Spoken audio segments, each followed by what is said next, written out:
Salam sejahtera bagi kita semua.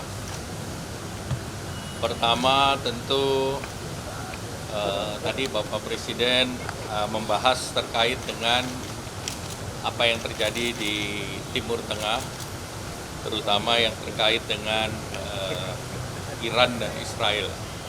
Terkait geopolitik nanti akan dijelaskan oleh Ibu Menteri Keuangan, namun pada prinsipnya adalah deeskalasi ataupun menahan diri adalah satu hal yang sangat penting, terutama terhadap negara-negara yang terlibat di sana.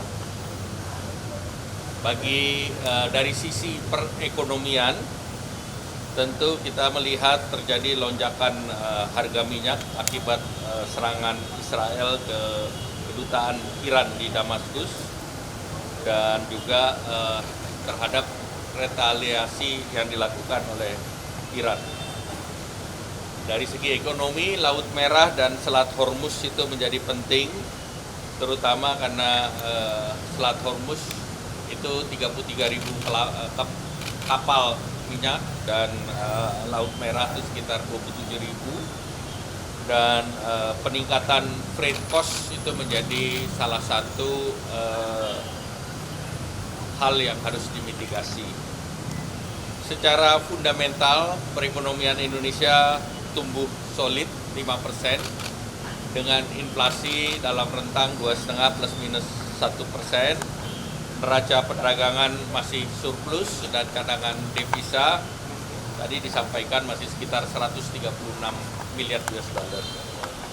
Dari segi pasar keuangan, dolar indeks mengalami penguatan di tengah rilis data ekonomi Amerika yang menunjukkan penguatan.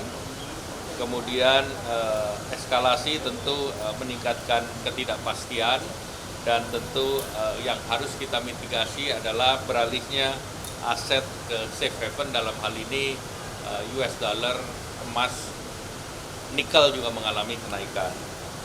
Nah, nilai tukar dan indeks harga saham itu juga mengalami pelemahan secara global, namun Indonesia dibandingkan peer countries relatif masih dalam situasi aman, dan tentu kita perlu melakukan beberapa kebijakan antara lain kebauran fiskal dan moneter, menjaga stabilitas nilai tukar, menjaga APBN, dan memonitor kenaikan logistik dan kenaikan harga minyak.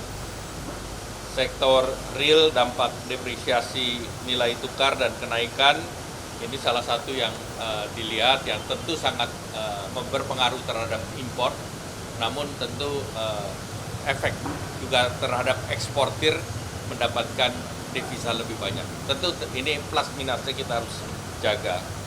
Tentu bagi pemerintah terus melihat reform struktural dan menjaga ekspektasi daripada investor, dan juga memperkuat daya saing dan juga untuk menarik investasi jangka panjang di Indonesia.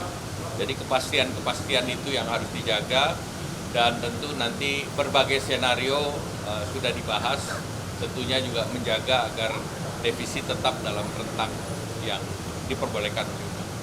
Demikian, terima kasih.